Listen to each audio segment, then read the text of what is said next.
Am I live? Is it working? 5 seconds in. Okay. Hey everyone, what's everyone's night? How's everyone's night going? My night is going pretty good.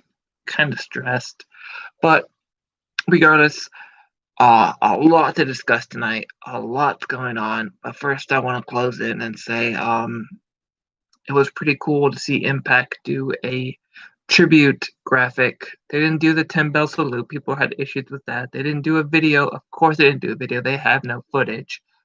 So a tribute graphic was perfect for Impact. It made the message across. It gave respect. It paid its debt.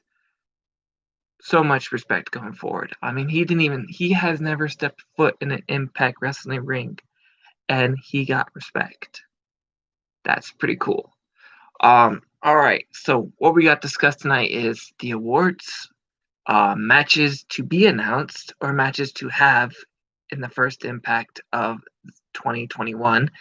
Then you got hard to kill matches announced, and then I'm gonna name the moments of the year and discuss them, and the matches of the year, and I'll discuss them. Good stuff. All right. Going to my notes.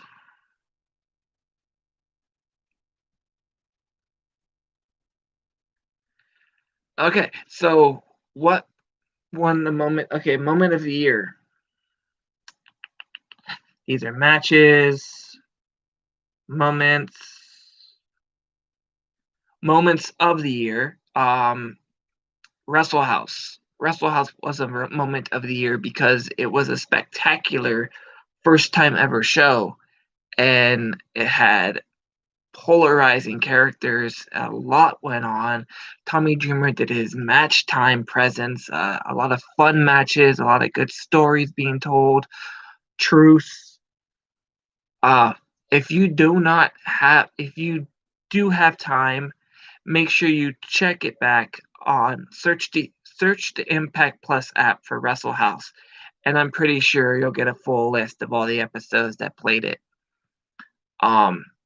Look back at it. It's a fun show. If you like reality TV shows like Ms.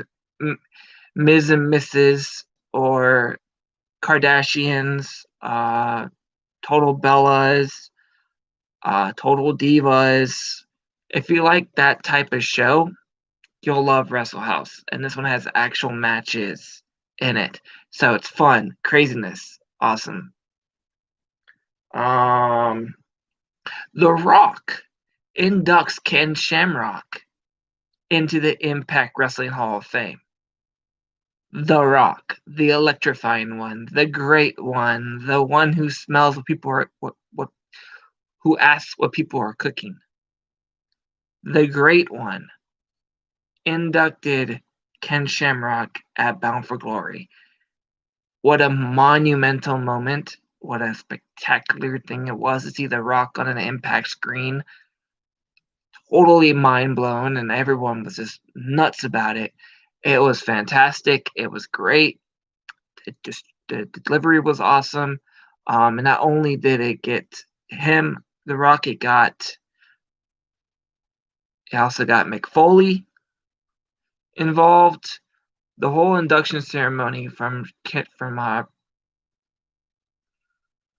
Ken Shamrock was absolutely fantastic. A lot of names were announced, but the biggest one that gave respect and props to was The Rock, and that's just great.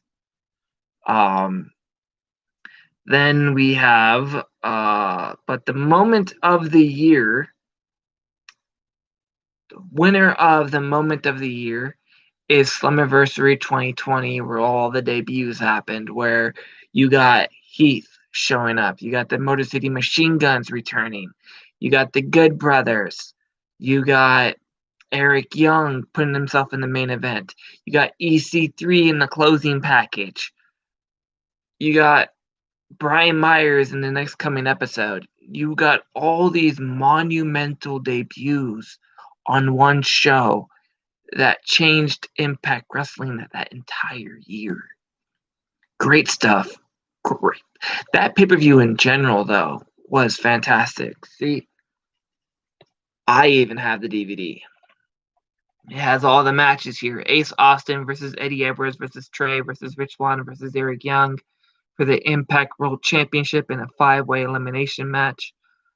You got the Impact Knockouts Championship match, Jordan Grace versus Deonna Perazzo. You got the Impact World Tag Team Championship versus the North and Sami Callihan and Ken Shamrock. Then you have an X Division match that was great to see. Willie Mack versus Chris Bay. The number one contenders knockout gauntlet, which was kind of mute because Kylie Ray won it, but she never got the challenge for it. That's kind of sad. I'm kind of sad now. Then you have Moose versus Tommy Dreamer in an old school rules match for the TNA World Championship title. And then my favorite of the night was the Rascals versus Motor City Machine Guns. This is a great pay-per-view. I know I'm plugging it, but I haven't even opened it because I'm waiting for the right moment to watch it. But I was on the Celebration-thon, and I got a $25 gift card. And the first thing I did was pre-order this DVD. They don't have Blu-rays, but a DVD is great because it plays on any browser, any device. So yeah, that was the moment of the year. Then you got the matches of the year.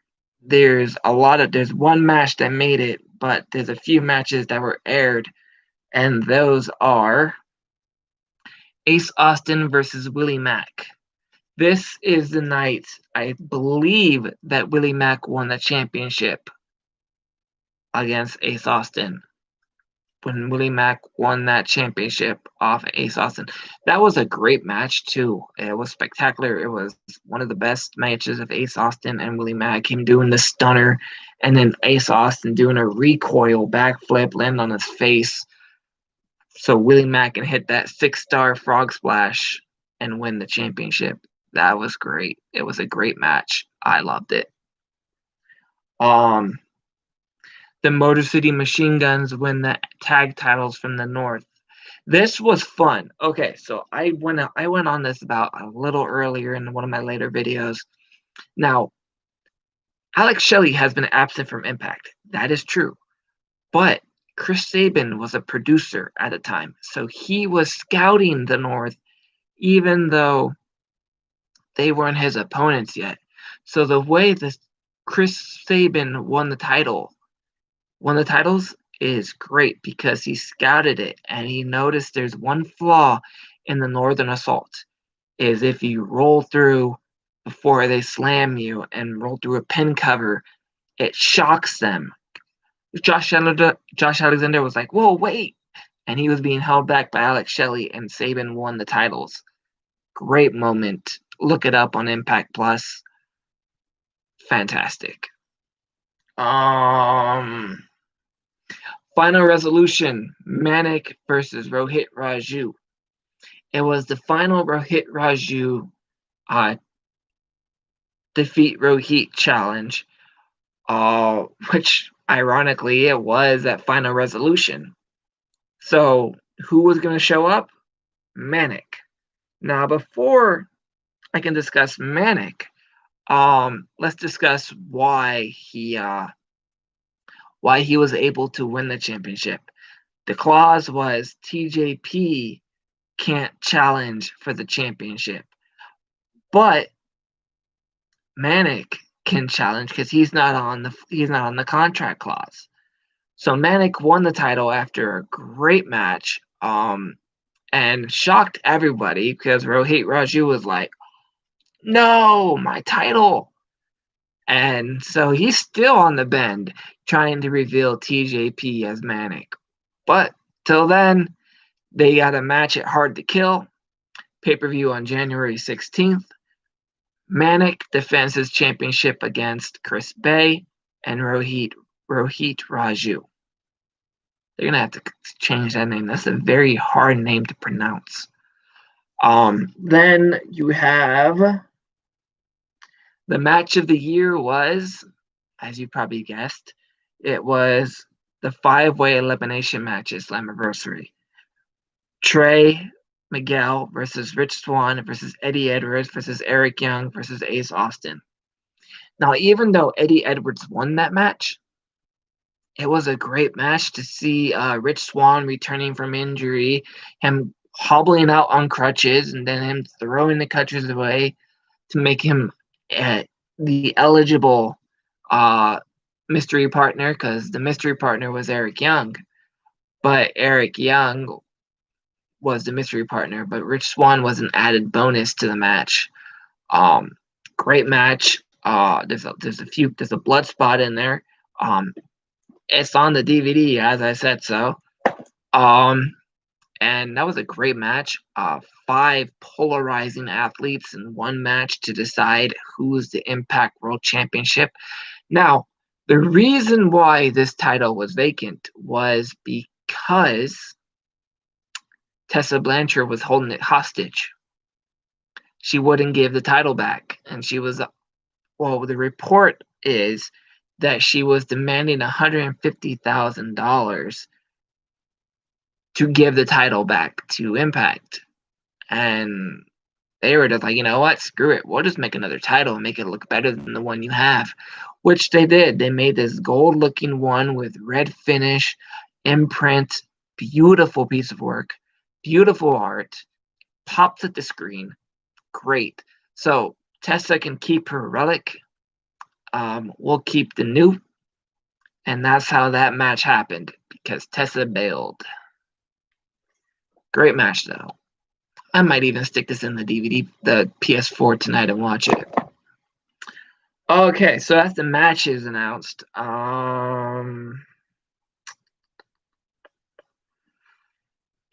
Matches. The matches announced for next week. Casey Navarro versus Blake Christian versus Crazy Steve versus Ace Austin. This is a pre-match because you're going to get this match at Genesis January 9th, where the Super X Cup, the World X Cup, whatever X Cup they want to make it sound like, that was Super X Cup. But Blake Christian and Navarro are in that match, and they're facing each other in that tournament. So this is going to be very fun to see a 4-way match decide who's looking strong for the tournament, and that's going to happen next week.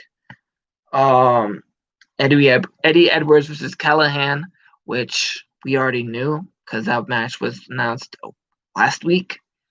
And the first Impact of 2021 will kick off the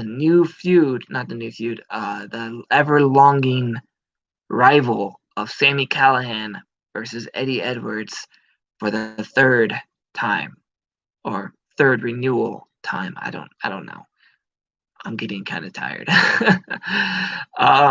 So that match is happening. Then, hey, Jared. And then you got the finals of the Knockouts Tag Team Title Tournament. You got the finals going on for Jazz and Jordan versus Nevaeh and Havoc. Winner advances to the pay-per-view to face Kiera Hogan and Tasha Steelz. Very exciting, very exciting. Good stuff, good stuff. So that's gonna be exciting. I think Nevaeh and Havoc are winning this, because if Jazz and Jordan pull this off, you're basically handing the titles to Kiera Hogan and Tasha Steelz. There's no way Jazz came back for a title that. See, this is where this thing confuses me. Like, what does Jazz get out of this whole title situation?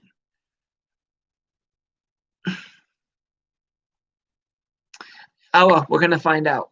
We're going to figure out. We're going to do this. And I'm a big fan of Jazz. I just don't see her end game with the Knockouts titles. Knockouts tag titles. I just don't see it. She's coming back for the Soiree or Soir, whatever you pronounce it. One last Soiree. Good on her.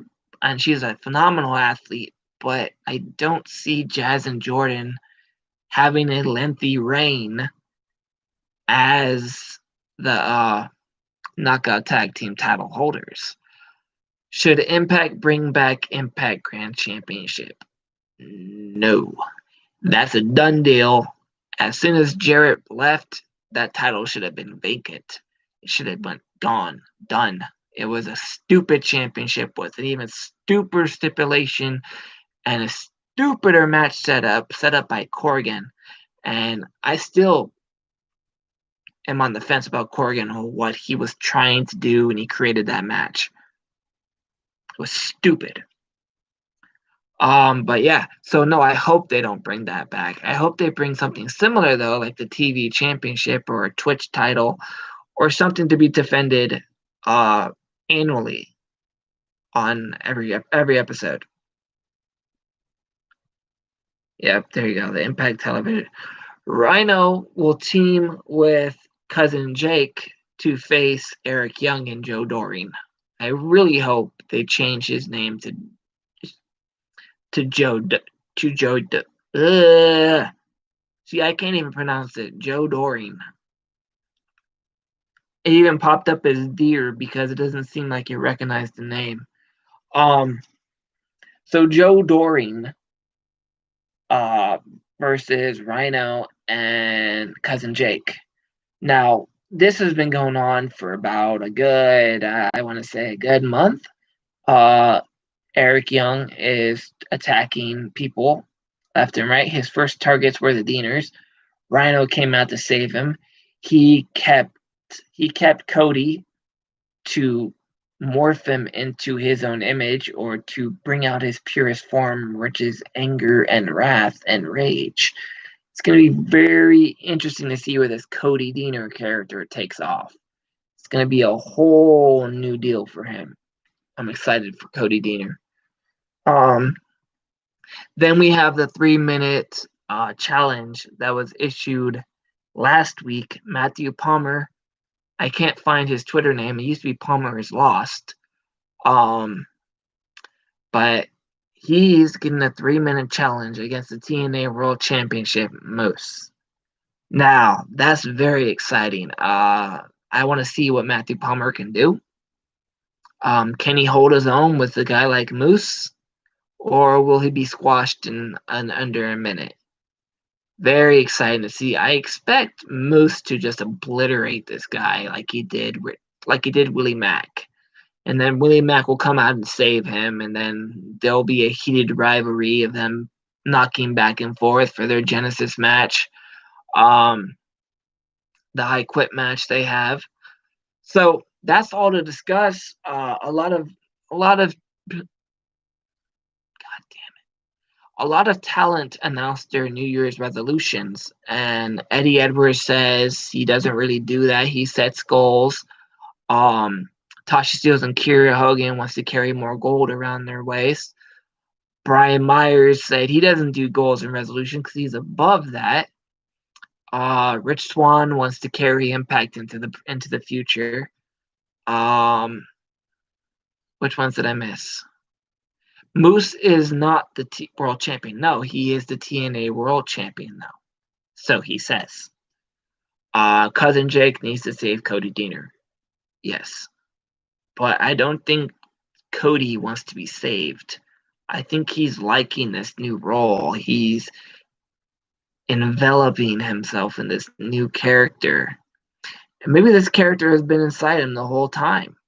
But he was forced to be this happy-go-lucky person because it's what made people cheer. It's what made people like him. It's what made him money. So now he's doing this whole new heel type thing about being aware, awoken, purest form. So it's going to be very exciting to see what goes on and what happens. Rich Swann and Willie Mack should win Impact Tag Team Championships. No, I don't think that's going to work. What Willie Mack should do is put him back into the X division and find a way for him to get involved. Or he can further along his path and go through Moose to get to the World Championship, which is Rich Swann. Now, Rich Swann versus Willie Mack for the World Championship at Bound for Glory, that sounds like a good pay-per-view. Now, The another match that was announced tonight was for Hard to Kill, Taya Valkyrie versus Diana Perazzo. And that's going to take on January 16th, 2021. That is, if the at-home jurisdiction is lifted. She lives in California along with me. She doesn't live with me. I said along. She lives in the same state I do, and we're under strict orders to stay at home. Where this pay-per-view is almost a month away. Less than a month, because it's the 29th. Give or take 2 or 3 weeks. So if that ban is not lifted, I still expect her to leave some way to do this because it is essential for her to be at Hard to Kill. But there's a lot that can happen if California shuts down again. North versus FTR. That's a good match, but I don't think it's happening just yet. I have to listen to David Penzer's podcast because he just had the Young Bucks on his podcast, and they discussed AEW Impact partnership. If there is one, if there's not one, Stu Young might return to Impact. They're Hard to Kill. That's the still main factor. That's the missing piece. That's the missing link. Where is Su Yung? And will she come out and help Taya or cost Taya?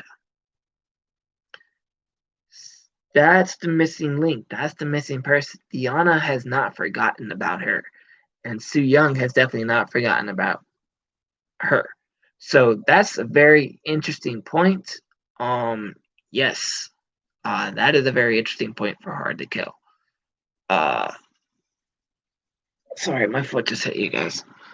So yeah, that's exciting. I'm excited for the pay-per-view. I can order it in 5 days. Wait, no, 4 days. Because the first is Friday. That's when I get paid again. So I'll be ordering Hard to Kill on Friday.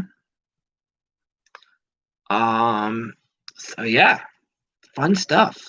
If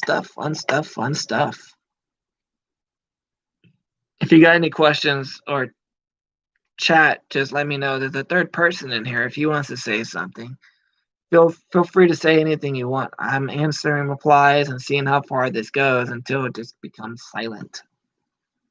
This is why I like to do live streams, because it adds more people to join. Now it's up to 4. Well, there it is. My own Ian Malcolm impersonation. Keep the chats coming in and I'll read them. That's all I ask, is for you to reply in the chat or watch me mumble and ramble on. Like Jared. Jared likes to chat. Ace Austin and Madman Fulton are returning to Impact. Yes, next week, Ace Austin and Madman Fulton are back in the Impact ring, but Madman Fulton will be doing his own thing. Not his own thing. He'll be ringside with Ace Austin. So this is probably a reason why Ace Austin and Madman Fulton were off screen. They were saving them for this match, which is a very important match because it sets up the match to Genesis, which I'm actually pretty glad that Impact held Ace and Madman Fulton away. But Madman Fulton, I don't know why he was hold off. But if you want to protect that match at Genesis, you want to leave the talent out of the ring because they can get injured. And they've already announced the Super X Cup, so he needed to be hold off and protected. That's why Crazy Steve wasn't in any matches at these tapings, because he was saving himself for the pay-per-view. So yeah, fun stuff. Wait, no, Crazy Steve wasn't a match. He was in the X Division Championship match, wasn't it? At these sets of tapings? I can't remember. My memory is not what it used to be. Yeah, so that's fun. Super X Cup is going to be very fun. I'm excited for it. And it's gonna all happen on one night. In that 3-hour time frame, it's gonna happen in one night. So you're gonna get either 2 matches from KC or Blake, or you're gonna get 2 matches from Trey Lamar. You got Crazy Steve versus Trey Lamar. You got Ace Austin versus, who's he facing? Hold up 1 second. 1 second. Don't go anywhere. Ace Austin versus Suicide. Daivari versus Cousin Jake. Crazy Steve versus Trey Lamar. Casey Navarro versus Blake Christian. Now, if I was booking this, and if I wanted to see who would advance, Sami Callihan versus Madman Fulton. That's a good match. That's a good match, Jared. That's a good match. Ace Austin versus Suicide. Ace is advancing. Daivari versus Cousin Jake. Daivari is advancing. Crazy Steve versus Trey Lamar. I think Trey Lamar is advancing.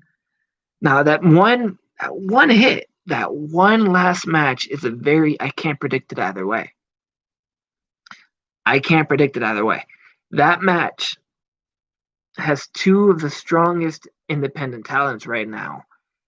And either one of those people can advance. They're that matched up. They're that even. They're that similar in styles.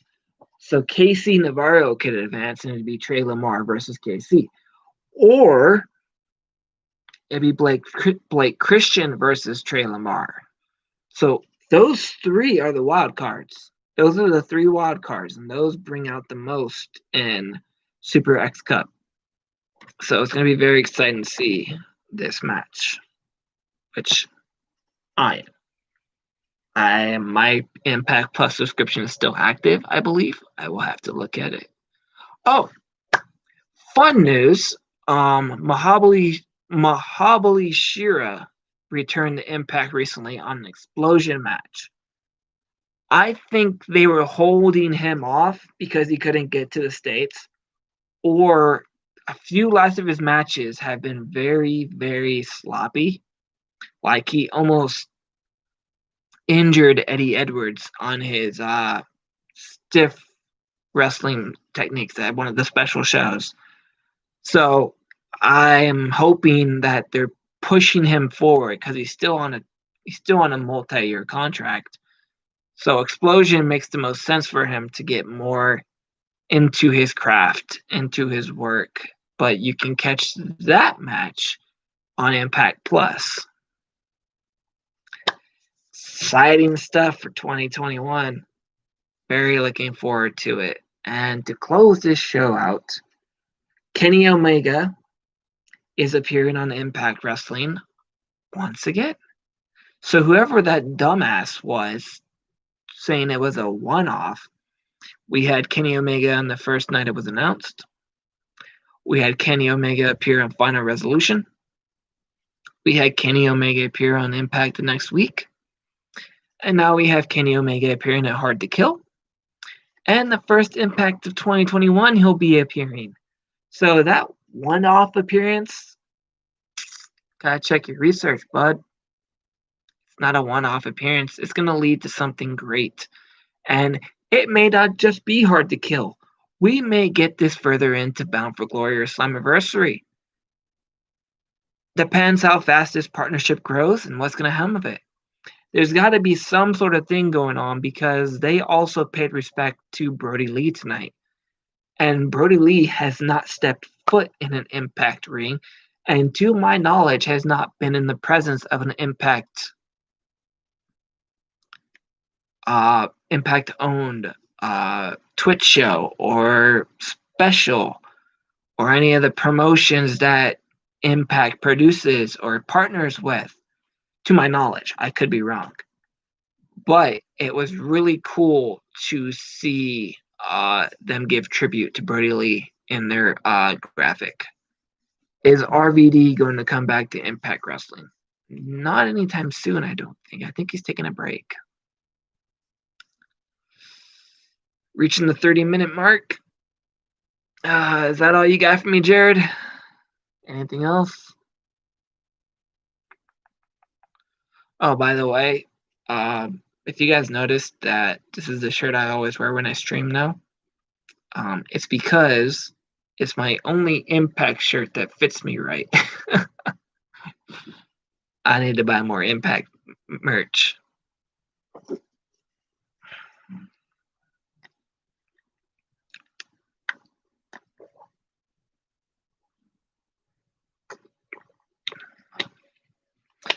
Rhino and Heath will win the tag team championships because they got a call your shot gauntlet, a call your shot opportunity.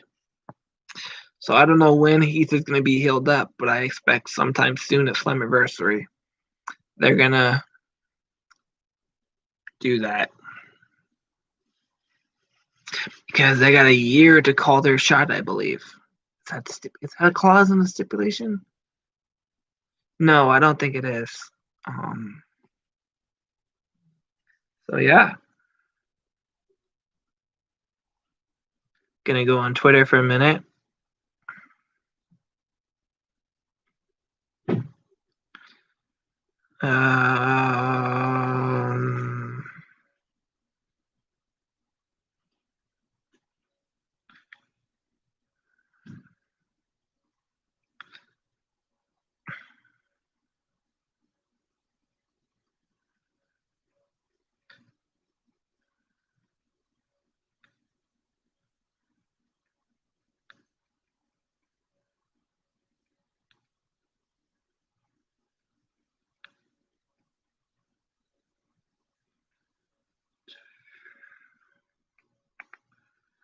Rhino and Heath should win the tag team championships. Yes, I agree with that 100%.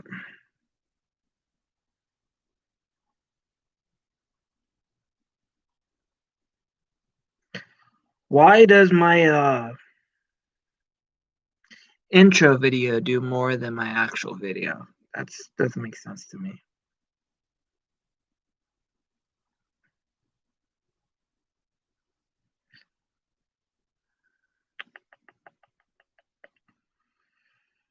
Okay.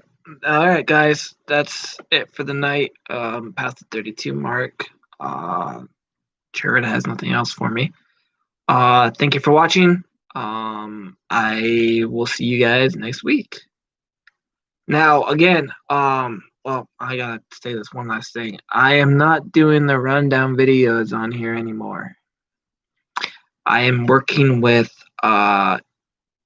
the Total Nonstop, the Talking Nonsense About Impact Wrestling channel / podcast for that. They get full rights to it. I just share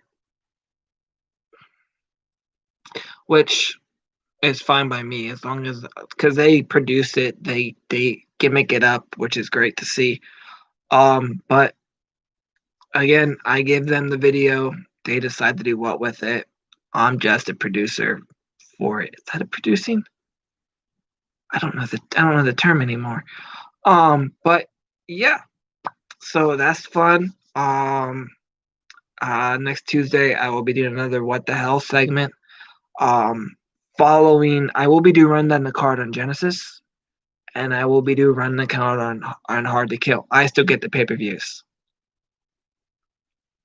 So no one's joining live. No one's chatting up. Give it a good 5 minutes.